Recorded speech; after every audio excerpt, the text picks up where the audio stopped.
Good morning, Manaswini. You people had a class, right? Yes, sir. We just had a class. It just got over. Just got over. Okay, fine. Yeah.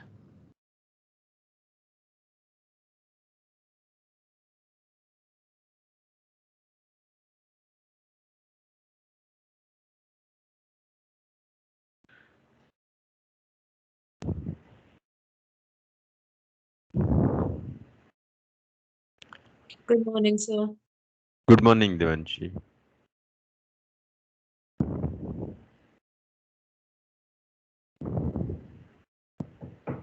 All right, let's just wait for maybe a couple of minutes for others to join, then we will start the class. So hope so far that you people have been enjoying this class on professional ethics, right? Basically, it prepares you for a possible this thing in the real world. It's this is not something that is hypothetical, because your seniors and some of the super seniors actually joined a job right after your BSc. Right after this thing, they just wanted to have a work experience, I guess, so they joined. Okay, and workplace is a real challenge, right? I mean, it doesn't matter when you enter into a job. Whenever you enter into a job, it's going to be a challenge, because unlike your school or college days, you are now into the real world, and you are probably going to be interacting with lots of people around you. And so trying to understand why somebody is doing what they are doing and why it is being done in a certain fashion is something that is going to perplex you. You're probably going to be worried, right? Are you being used or something like that? There are a lot of chaos, in any workplace, right? But there are things that businesses have realized, that it is good to have a good employer-employee relationship. It's good to have certain work ethics, right? We kept talking about ethics.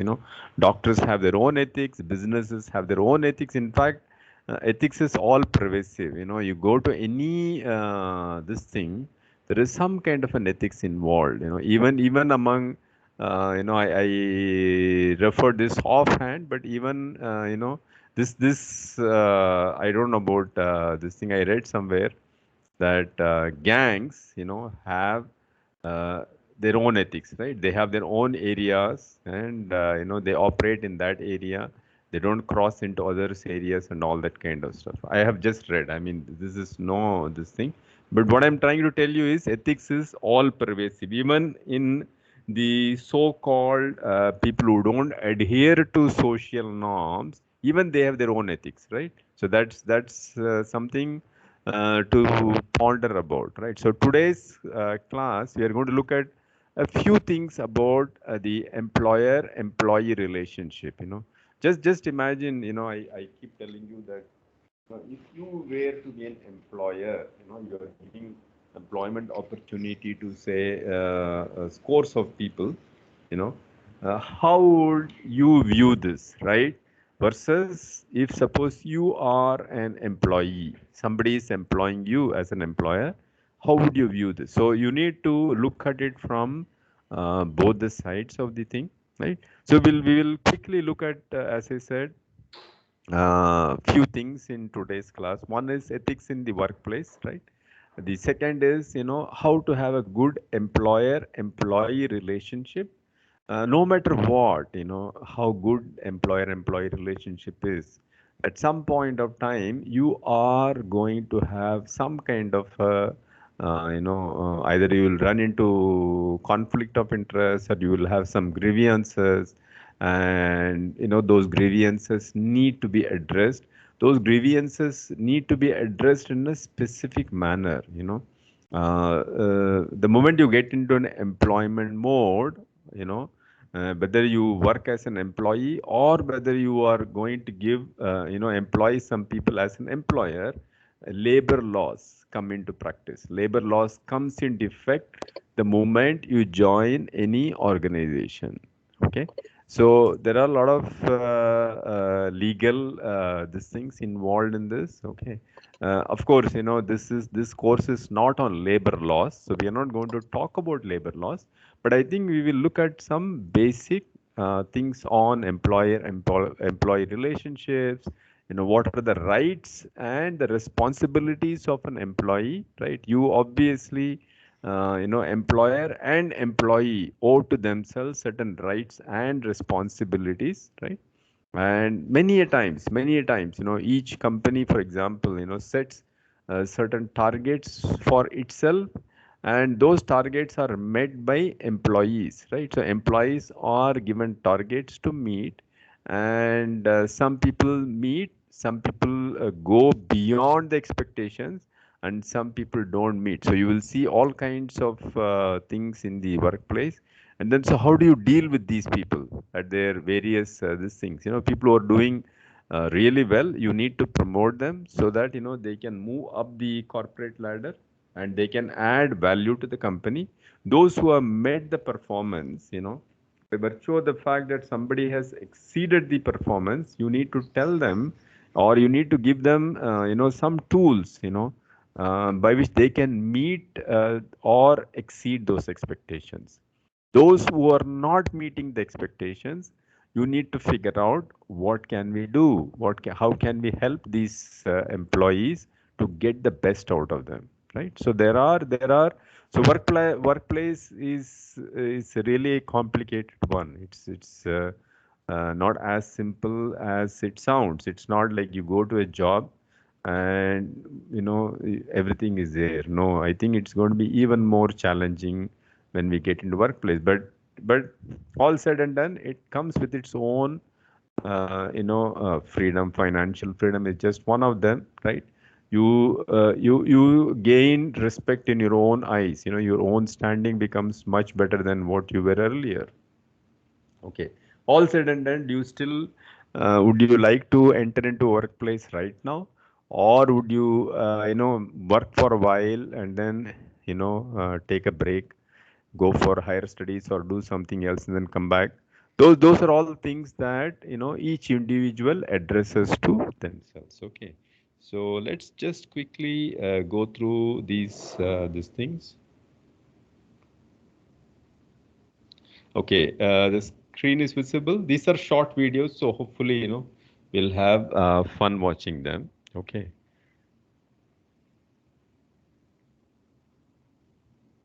First, let us understand workplace ethics and behavior.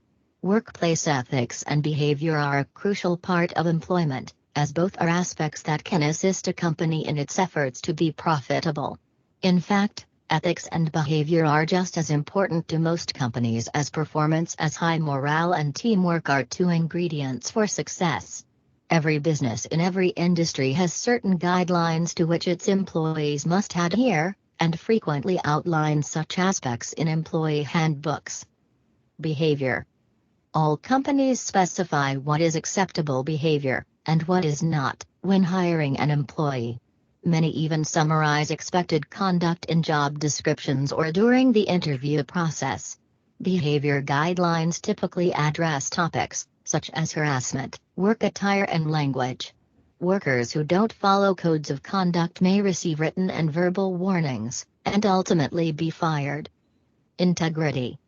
A key component to workplace ethics and behavior is integrity, or being honest and doing the right thing at all times. For example, healthcare employees who work with mentally or physically challenged patients must possess a high degree of integrity, as those who manage and work primarily with money. Workers with integrity also avoid gossip and sneakiness while on the job. Accountability. Taking responsibility for your actions is another major factor when it comes to workplace ethics and behavior.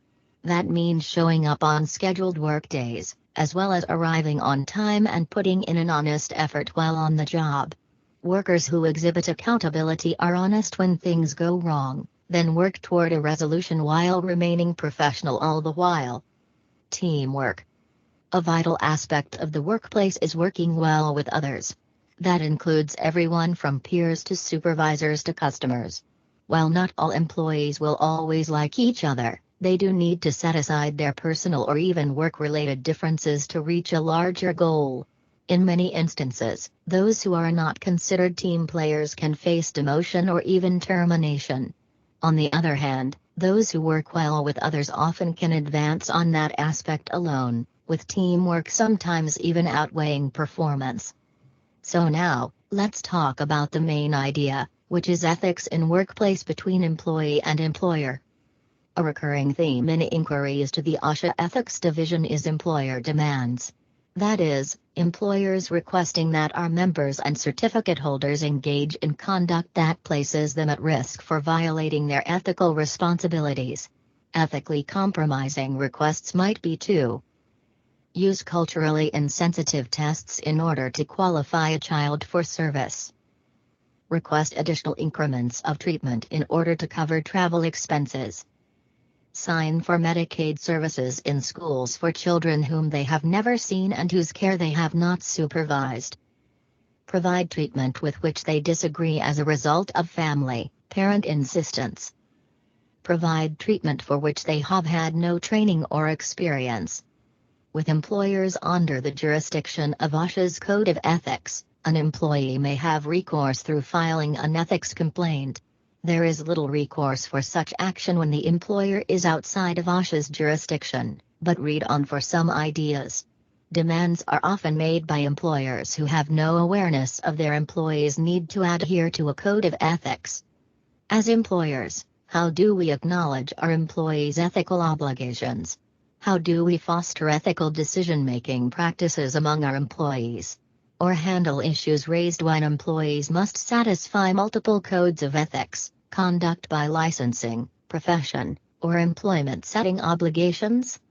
As employers, we need to familiarize ourselves with the codes of ethics of our employees' professions. We can review workplace practices and regulatory requirements in relation to the ethical responsibilities our employees must fulfill. We can create an ethics-friendly environment by promoting ethics discussion and analysis of ethical issues that emerge. We can implement conflict resolution practices to avoid situations that rise to the level where an ethics complaint is filed. We can encourage ethics education by conducting case reviews to improve skills for anticipating potential ethical predicaments and handling them responsibly. We can encourage discussions of the code of ethics of each of the professions represented in our workplace in a compare and contrast fashion. We can expect our employees to be knowledgeable about professional ethics and serious about fulfilling their affirmative ethical obligations. As employees, we can use every opportunity available in our workplace to inform and educate coworkers, administrators, and union leaders about professional ethics, especially if our employer, or administrator, is not a member of the profession. At the time of interview, ask if the employer's business entity or school district has a code of conduct or code of ethics. Ask employers how they foster ethically responsible professional practice. Work to establish conflict resolution strategies to seek solutions to ethically compromising issues.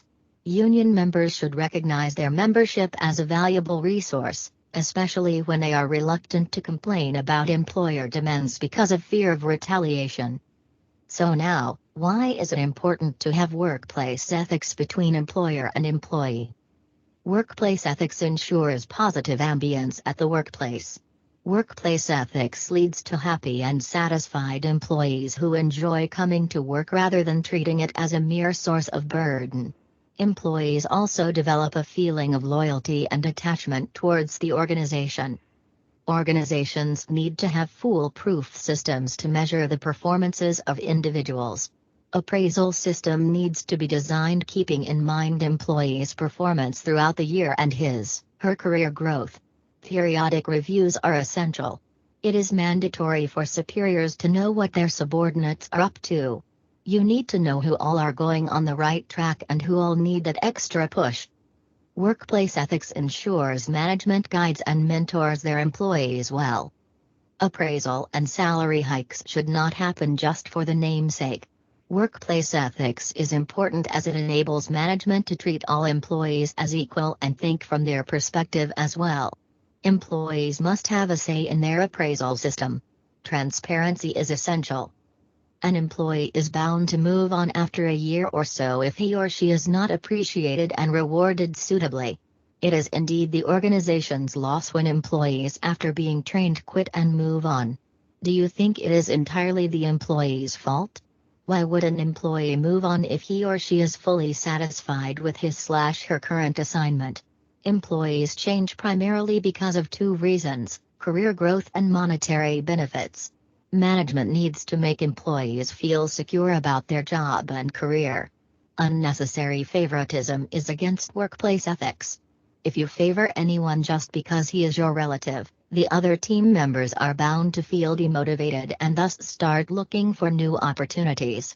An individual's output throughout the year should decide his/her increment. Organizations need to stand by their employees even at the times of crisis. You cannot ask your employees to go just because you don't need them anymore or your work is over. Such a practice is unethical. How can you play with someone's career? If an individual has performed well all through but fails to deliver once or twice, you just can't kick him out of the system. Workplace ethics says that organizations need to retain and nurture talents. If you have hired someone, it becomes your responsibility to train the individual, make him/her aware of the key responsibility areas, policies, rules and regulations and code of conduct of the organization. Employees need to be inducted well into the system. They must be aware of the organization's policies from the very first day itself. Workplace ethics also go a long way in strengthening the bond among employees and most importantly their superiors. Employees tend to lie if you do not allow them to take leaves. If you do not allow an employee to take leave on an important festival, what do you expect the employee to do? What is the alternative left with him? He would definitely lie. Do not exploit your employees and don't treat them as machines. No employee can work at a stretch without taking a break. It is okay if they talk to their fellow workers once in a while or go out for a smoke break. Understand their problems as well. If you feel the problem is genuine, do not create an issue.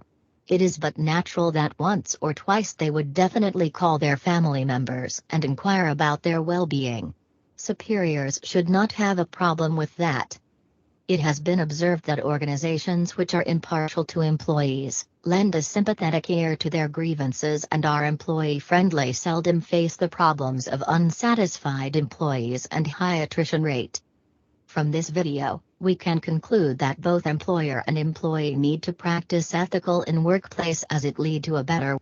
All right. So the bottom line is that, in any employer-employee relationship, there is a mutual benefit to be gained by adhering to rules. Obviously, ethics is the last thing in your mind when somebody is giving an employment.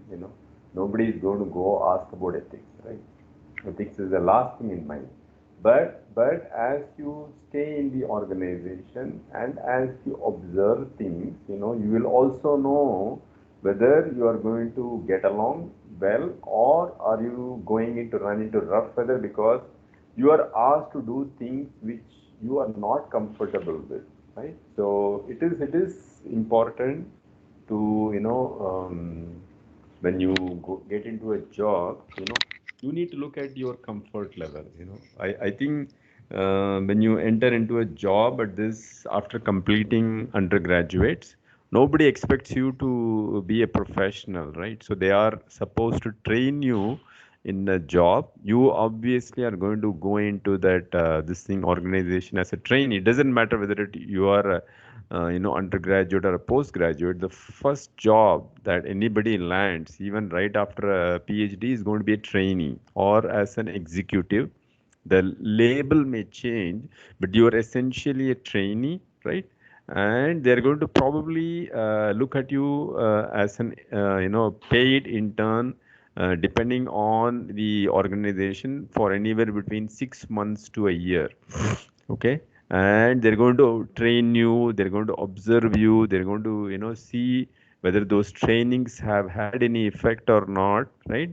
And as you heard in this, there is no point in investing in a person and then asking them to leave for various reasons. As we heard in the end, when people come into work, they are going to make a phone call to their friends, to their relatives, not on a routine basis, but at least on a on and off basis. And so unlike your college or school or university system, the workplace is going to be very, very different, right? So workplace will have its own these things, challenges. And so employers do understand that, okay? But it is just that there are limits to all these things, right? So let's see what happens when there is a conflict, and how can we address those conflicts. So conflicts are In part this of video, the we thing. want to talk about conflict situations in employee relations. Conflict situations within the workplace can occur for various reasons. Essentially, it just leads to a breakdown in relationship between the employer and the employee. There is bad feeling between both of them, and that's the source of the conflict. They may disagree about various points, which leads to the conflict, leads to the disagreements. And what we're going to do in this video is just look at some of the areas in which they may disagree, some of the more popular areas to account for disagreement, ones which are most written up and most discussed. So we'll look at some of those in the context of this video. But conflict situations tend to be based very simply on employment contracts and look at issues associated with the day-to-day implementation of the employment contract, because sometimes employers perhaps move away from the employment contract, or indeed sometimes the employees may not live up to their part of the employment contract also. But conflicts can arise, for example, based on issues associated with salary and with benefits. Sometimes workers feel that they're not being paid enough. On the other hand, the employers may think the workers are being paid too much. Source of conflict. Introducing SpeechAllo, the most natural sounding text-to-speech software on the market. Hey, Redundancy, we'll talk about that later. Working conditions and hours of work. We've also got organization policies. So there are various ways in which conflict can arise. And these are the sort of general headings under which conflict can arise. And we'll look briefly at each of these in the rest of this video, starting with salary and benefits. Conflict can arise if employees' pay is not satisfactory, if they feel that their pay is not enough. So they demand an increase in pay. Now, the reasons why they may feel their pay is not sufficient can be based in itself on other factors, which we'll talk about in a second. But when employees feel that their pay hasn't kept abreast of prices, for example, they may feel aggrieved and they will negotiate for higher wages, higher salaries, more remuneration. They'll negotiate to try and get an increase. Clearly, the management have not got an interest in paying higher wages or higher salaries. The management will want to try and hold the line and keep the wage bill as small as possible. Here's a very basic conflict between the two sides. Management, the owners of the business, let's say, they set up the business to make a profit. They did not set up the business to create employment or to pay the workers large salaries. They set up the business to make a profit. So it's in their interest to keep the wage bill down. Now, obviously, some writers over the years have found loopholes and ways around this and have disputed whether what I've just said is accurate or not. And you'll always find situations to the contrary. But in a very simple sense, the employers set up the business to make a profit, not to pay large sums of money to the employees. Now, that's a working hypothesis. We might find examples to the contrary. Strikes can also take place if women workers are paid unfairly. So, again, based on salaries and benefits, if the management decide to pay female workers less and they're doing the same work, let's say, then that can lead to conflict. Why should a female worker doing the same job as a male worker, why should they be paid less? What's the logic in that? They're doing the same work. So that could be a source of conflict. The request for an increase in pay, as I said earlier, could be due to external pressures, for example, inflation or an increase in interest rates. Say inflation, if prices are rising and people are receiving a fixed salary or a fixed wage, they'll find they're able to buy less and less as time goes by. So they know about inflation, they know that prices are rising, so they demand an increase in pay. Now, the management may not be able to give that because the management might find that their product is not selling as well, the market is constricting, they're finding it difficult to market their product. So management may have to try and hold pay increases. And you can see the ingredients are there for a dispute. Redundancy, well, it may cause all sorts of conflict within the organization. People don't want to lose their work. This is what they depend on to pay their bills, to pay for accommodation. So this is, typically in any company there will be small redundancy. There will be a lot of effort to make sure that two people are not there on the same job, unless it's a production. There you may have people working in shifts. For example, in a pharma company, for example, which is involved in production of say medicines, right? There is a manufacturing process, or for example, say an automobile or a mobile phone, which is manufacturing unit, you may have a 24/7 production. Car, does it go for 27 production? I'm not sure, but I know that when it comes to pharma industry, it's a 24/7 thing where people are involved in production of medicine, right? So there is a 24/7. There is a shift. There are 3 shifts. And so there will be redundancy whenever there is a thing like one in manufacturing. But otherwise, in a typical 9 to 5 job, right, there will be no redundancy. Right? You are given a job and you are supposed to do it. You may have co-workers who may be able to help you out. So that's the kind of redundancy. But just imagine when two businesses, right?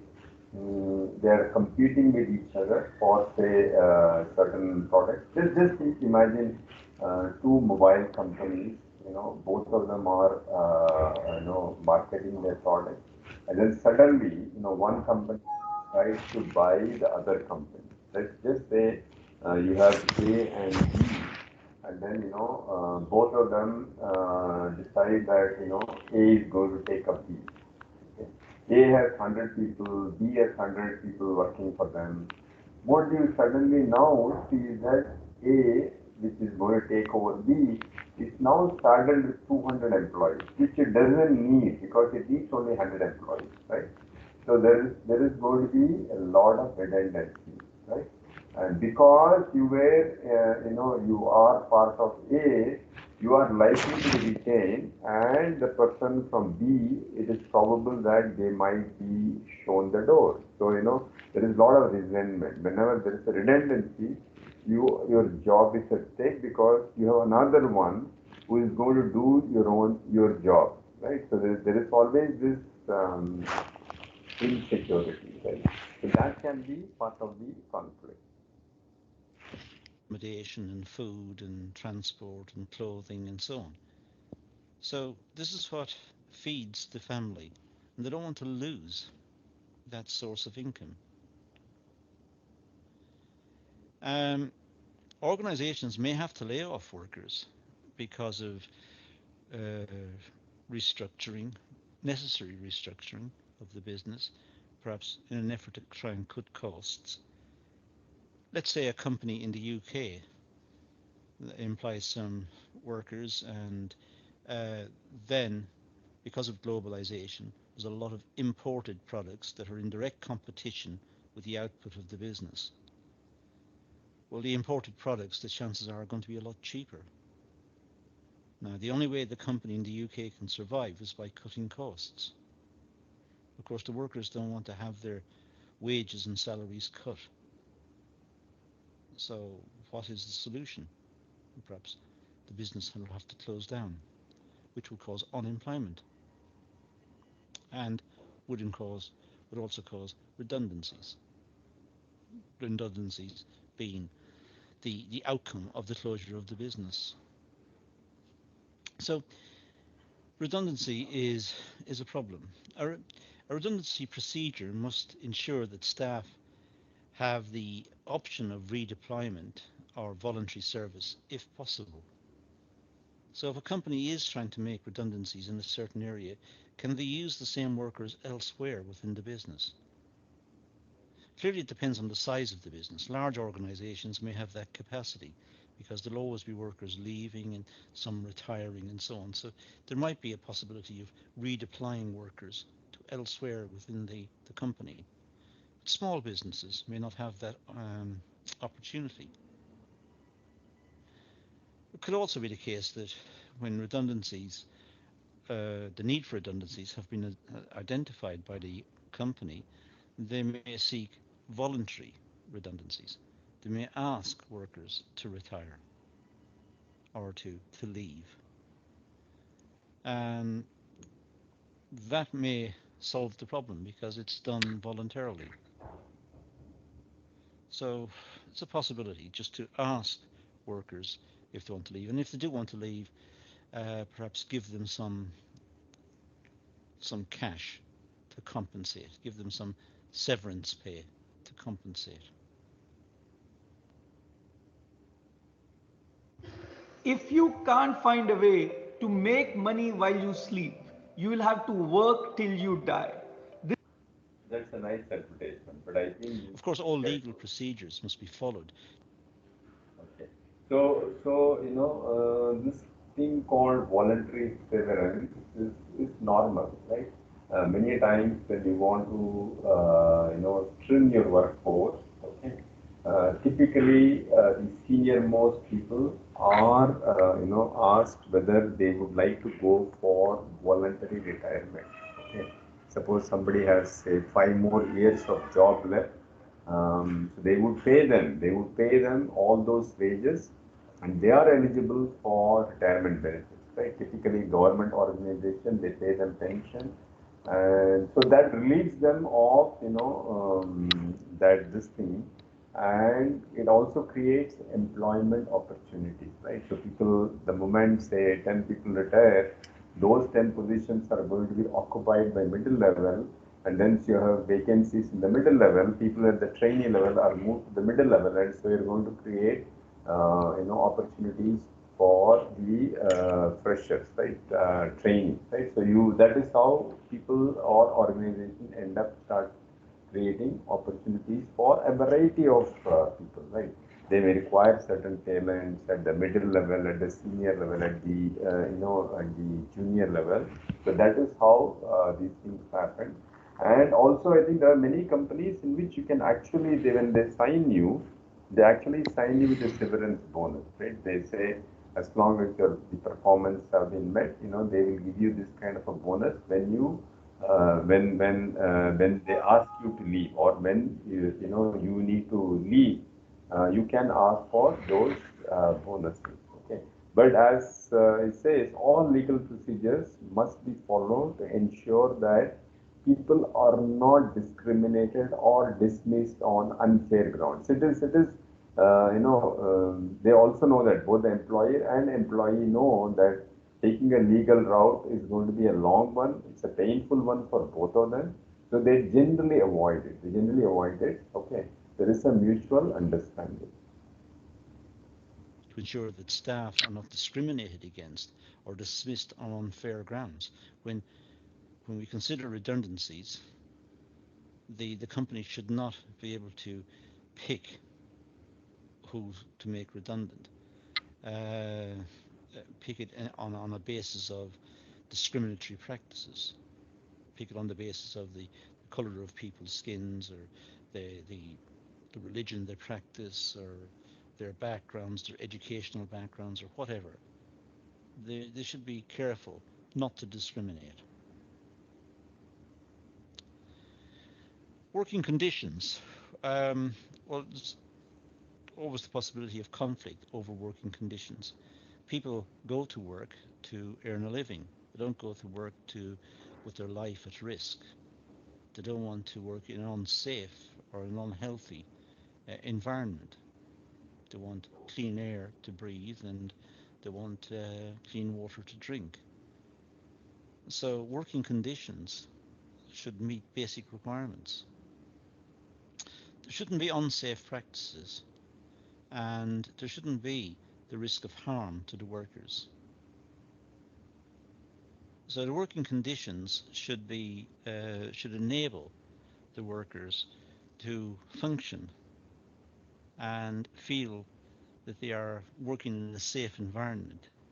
They're able to function without the worry of hurt or risk to their life or limb. Working hours. Well, workers may raise a dispute if they are working longer hours with little breaks.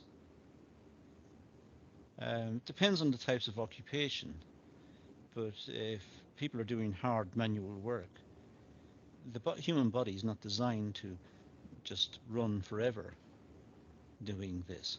The human body will wear out. It's like any machine almost. Machines wear out. So working agreed hours. And they should have rest periods to be able to relax and recover. And they shouldn't have to work every day of the week. They should have rest times. There's also the situation where people in offices have the same problem. If they're working hard in offices, dealing with data or dealing with documents, the human brain also needs a rest. The need to relax. So it's the same issue as the manual worker.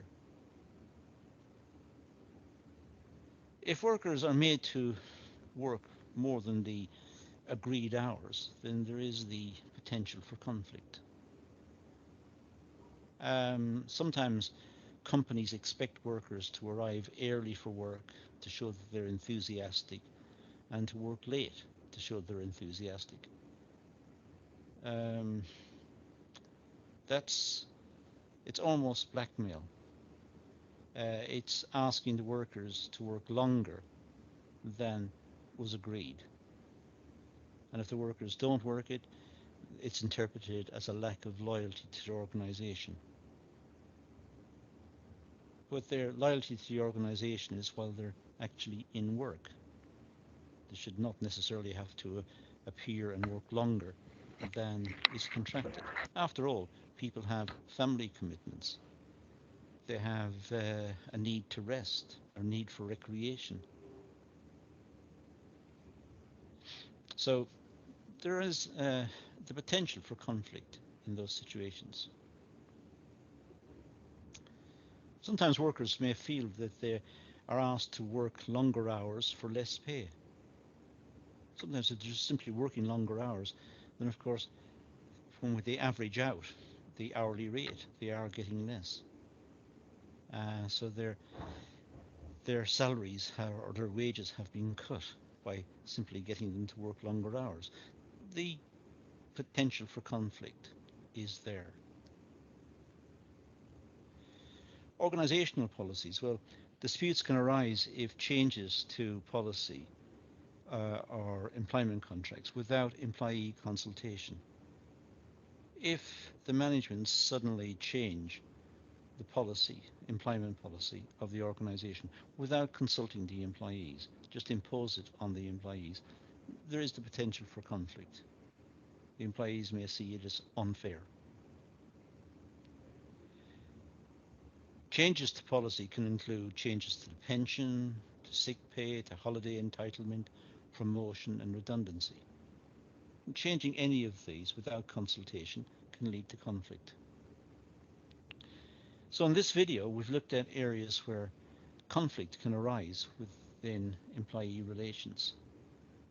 It's important to note these and to be able to recognize the sources of conflict, and those will help us to understand why conflict takes place, why we have, let's say, strikes or disputes within companies.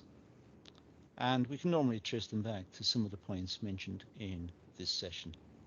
But that's all I'm going to deal with here. So I'm going to leave it at that and say thank you for watching. Good. Any questions so far?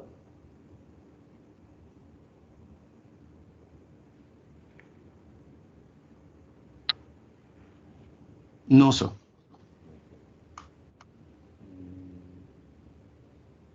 So let's look at this employer. Whenever there is a grievance, there is a procedure to be followed. Whenever there is अरे ये लीजिए ना, आप ऐसे समोसा लीजिए ना।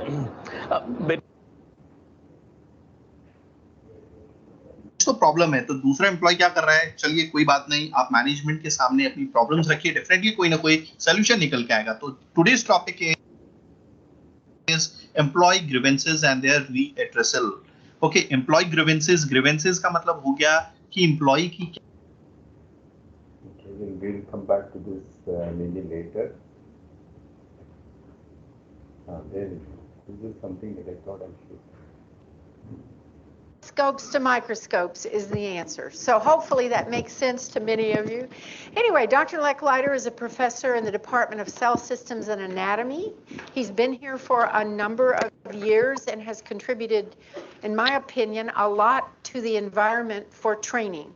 Those of you who've had the opportunity to interact with him directly as a student or through the course called, what's that microscope course called? Oh, practical optical microscopy.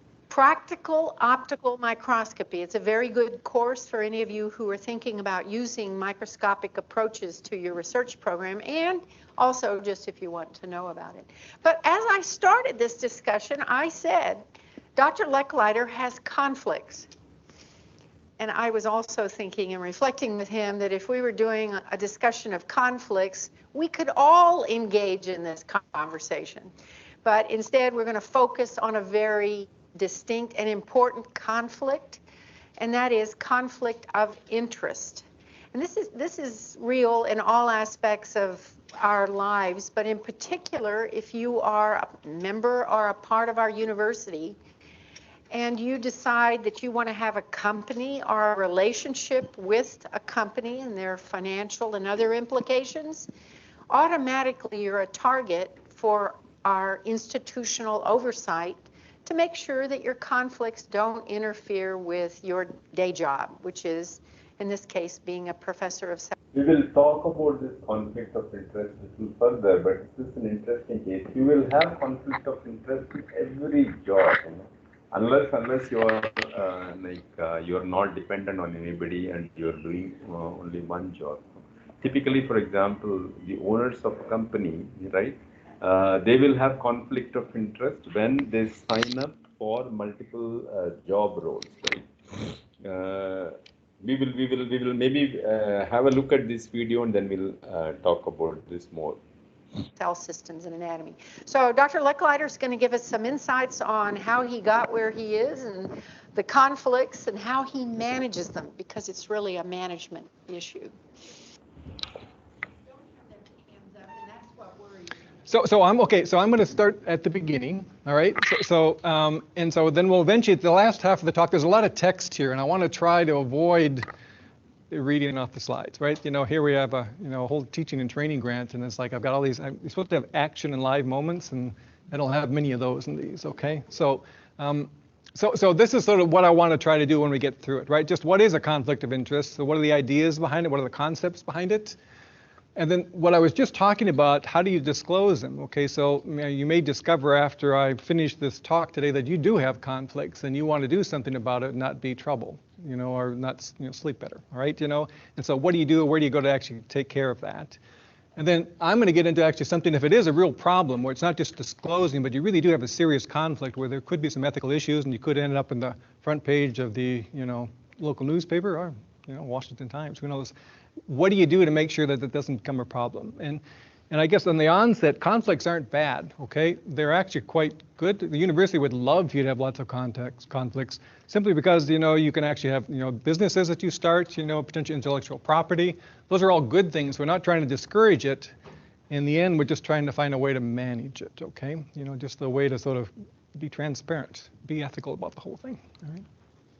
So, all right, so what is a conflict, all right? Conflict of interest in particular, and maybe it's intuitively obvious, but not so much to me. But I mean, as we're talking about it, it's like it's something that doesn't even have to affect your judgment outside. It can just appear to affect your judgment. I think that's kind of an important thing to add too, right? So if it just looks like it looks bad, that you are being completely above board, but it looks like it could be a problem. A typical example could be, a tobacco company giving you funds to look at the study of safety of cigarettes. We all know cigarettes, no matter what, they are going to be inherently unsafe. But a cigarette company is sponsoring a research on how safe cigarettes are. Obviously, there is a conflict of interest here because no cigarette company is willing to say our cigarettes are the worst, right?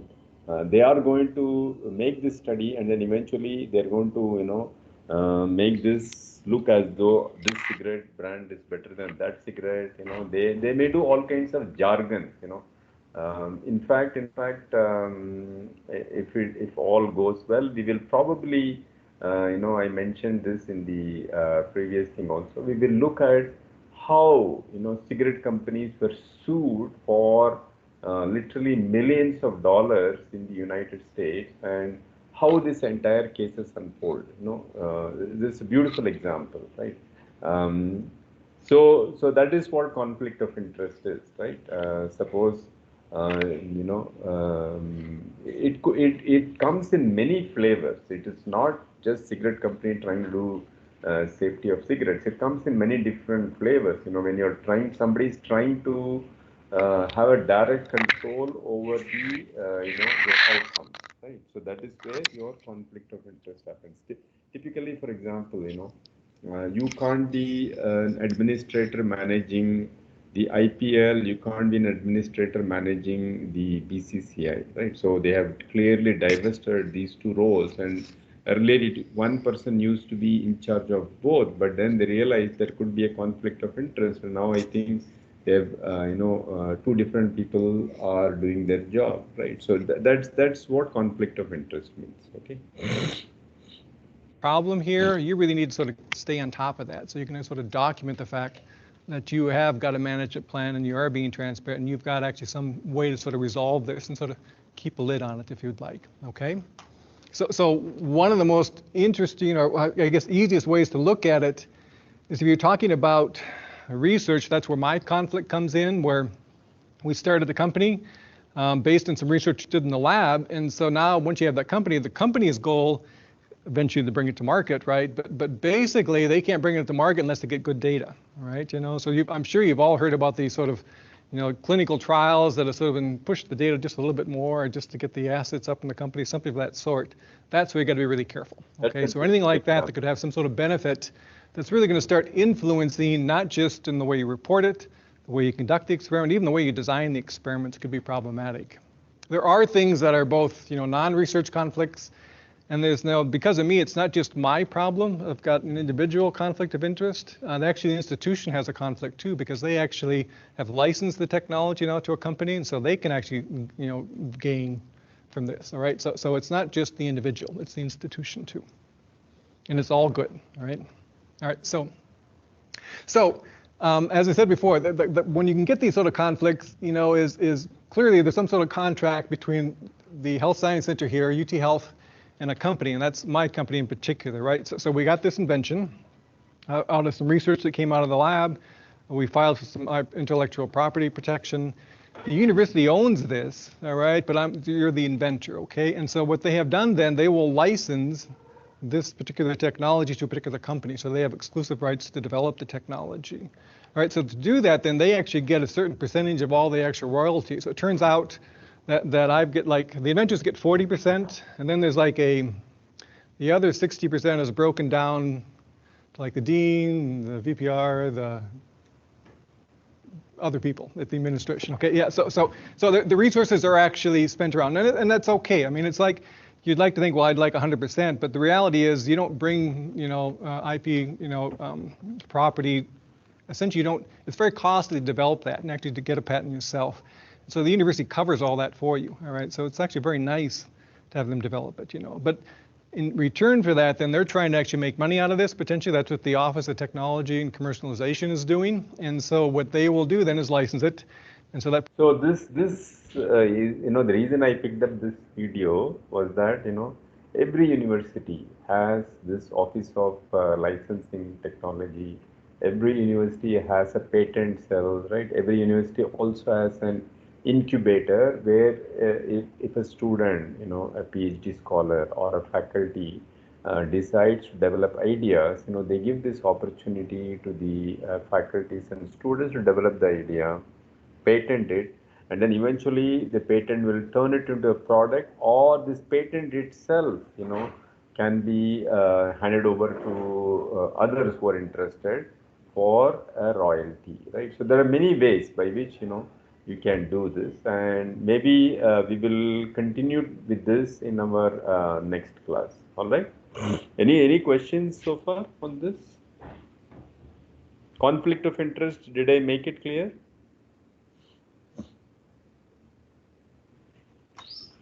Yes, sir. Okay. All right.